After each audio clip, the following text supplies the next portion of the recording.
गुरुर्ब्रह्मा गुरुर्विष्णु गुरुर्देवो महेश्वरा गुरुर्साक्षात् परब्रह्म तस्मै श्री गुरुवे नमः।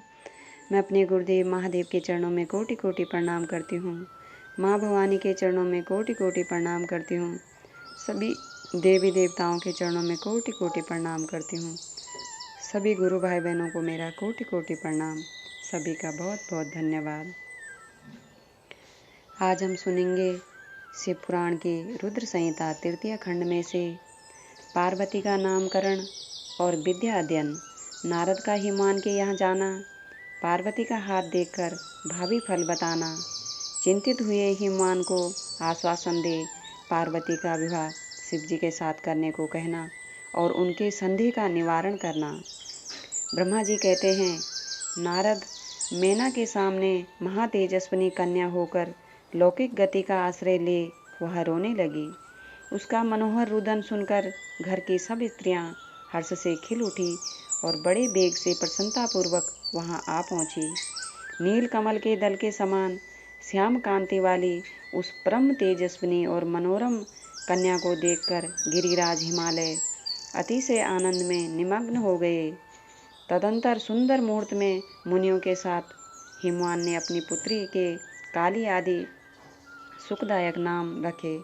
देवी शिवा गिरिराज के भवन में दिनों दिन बढ़ने लगी। ठीक उसी तरह जैसे वर्षा के समय में गंगा जी की जल राशि और शरद ऋतु के शुक्ल पक्ष में चांदनी बढ़ती है। सुशीलता आदि गुणों से संयुक्त तथा बंधुजनों की प्यारी उस कन्या को कुटुंब के लोग अपने कुल के अनुरूप पार्वती नाम से पुकारने लगे। माता ने कालिका को उमा कहकर तप करने से रोका था।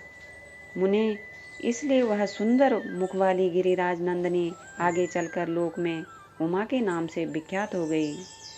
नारद तदंतर जब विद्या के उपदेश का समय आया तब शिवा देवी अपने चित्त को एकाग्र करके बड़ी प्रसन्नता के साथ श्रेष्ठ गुरु से विद्या पढ़ने लगी। पूर्व जन्म की सारी विद्याएं उन्हें उसी तरह प्राप्त हो गई जैसे शरत काल में हंसों की पात अपने आप स्वर्ग गंगा के तट पर पहुंच जाती है और रात्रि में अपना प्रकाश स्वतः महाऔषधियों को प्राप्त हो जाता है। मुने इस प्रकार मैंने शिवा की किसी एक लीला का ही वर्णन किया है। अब अन्य लीला का वर्णन करूंगा, सुनो। एक समय की बात है, तुम भगवान शिव की प्रेरणा से प्रसन्नतापूर्वक हिमाचल के घर गए। मुने तुम शिव तत्व के ज्ञाता और उनकी लीला के जानकारों में श्रेष्ठ हो। नारद गिरिराज हिमालय ने तुम्हें घर पर आया देख प्रणाम करके तुम्हारी पूजा की और अपनी पुत्री को बुलाकर उसे तुम्हारे चरणों में प्रणाम करवाया। मुनीश्वर फिर स्वयं ही तुम्हें नमस्कार करके हिमाचल ने अपने सौभाग्य की सराहना की और अत्यंत मस्तक झुका हाथ जोड़कर तुमसे कहा। हिमालय बोले, हे मुने नारद, ब्रह्मपुत्रों में श्रेष्ठ ज्ञानवान प्रभु, आप सर्वज्ञ हैं और कृपा पूर्वक दूसरों के उपकार में लगे रहते हैं। मेरी पुत्री की जन्म कुंडली में जो गुण दोष हो उसे बताइए। मेरी बेटी किसकी सौभाग्यवती प्रिय पत्नी होगी? ब्रह्मा जी कहते हैं, मुनि श्रेष्ठ, तुम बातचीत में कुशल और कौतुकी तो हो ही। गिरिराज हिमालय के ऐसा कहने पर तुमने कालिका का हाथ देखा और उसके संपूर्ण अंगों पर विशेष रूप से दृष्टिपात करके हिमालय से इस प्रकार कहना आरंभ किया। नारद बोले, शैलराज और मैना, आपकी यह पुत्री चंद्रमा की आदि कला के समान बड़ी है। समस्त शुभ लक्षण इसके अंगों की शोभा बढ़ाते हैं। यह अपने पति के लिए अत्यंत सुखदायिनी होगी और माता पिता की भी कीर्ति बढ़ाएगी। संसार की समस्त नारियों में यह परम साध्वी और स्वजनों को सदा महान आनंद देने वाली होगी। गिरिराज तुम्हारी पुत्री के हाथ में सब उत्तम लक्षण ही विद्यमान हैं। केवल एक रेखा विलक्षण है, उसका यथार्थ फल सुनो। इसे ऐसा पति प्राप्त होगा जो योगी, नंग धड़ंग रहने वाला, निर्गुण और निष्काम होगा। उसके ना माँ होगी न बाप। उसे मान सम्मान का भी कोई ख्याल नहीं रहेगा और वह सदा अमंगल वेश धारण करेगा। ब्रह्मा जी कहते हैं, नारद, तुम्हारी इस बात को सुन और सत्य मानकर मैना तथा हिमाचल दोनों पति पत्नी बहुत दुखित हुए। परंतु जगदम्बा शिवा तुम्हारे ऐसे वचन को सुनकर और लक्षणों द्वारा उस भावी पति को शिव मानकर मन ही मन हर्ष से खिल उठी। नारद जी की बात कभी झूठ नहीं हो सकती, यह सोचकर शिवा भगवान शिव के युगल चरणों में संपूर्ण हृदय से अत्यंत स्नेह करने लगी।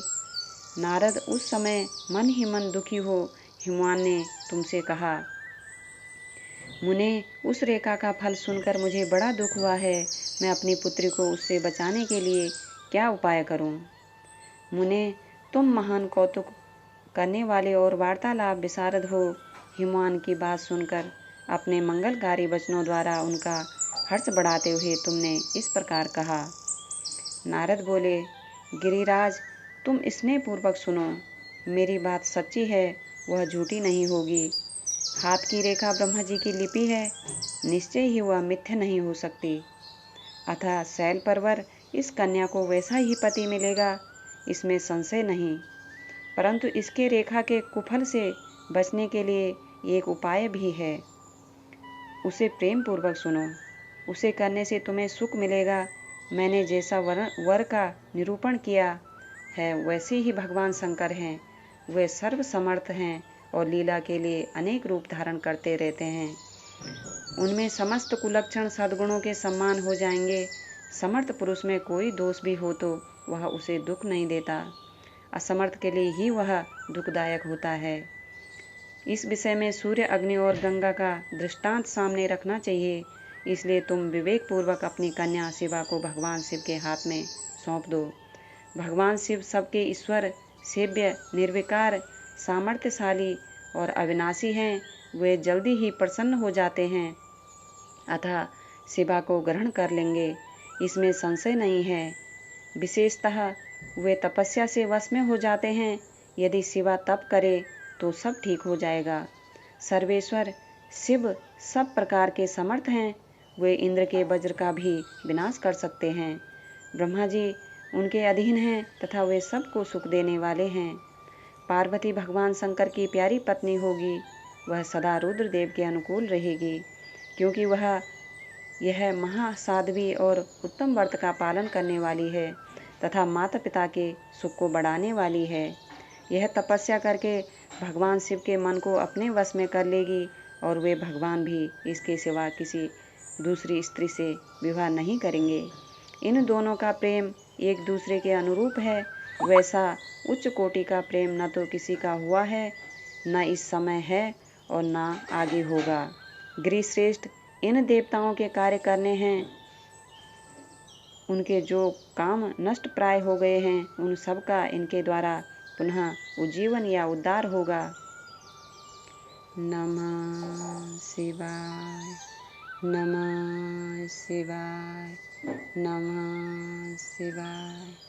मैं अपने गुरुदेव महादेव के चरणों में कोटि कोटि प्रणाम करती हूँ। माँ भवानी के चरणों में कोटि कोटि प्रणाम करती हूँ। सभी गुरु भाई बहनों के चरणों में मेरा कोटि कोटि प्रणाम। सभी का बहुत बहुत धन्यवाद।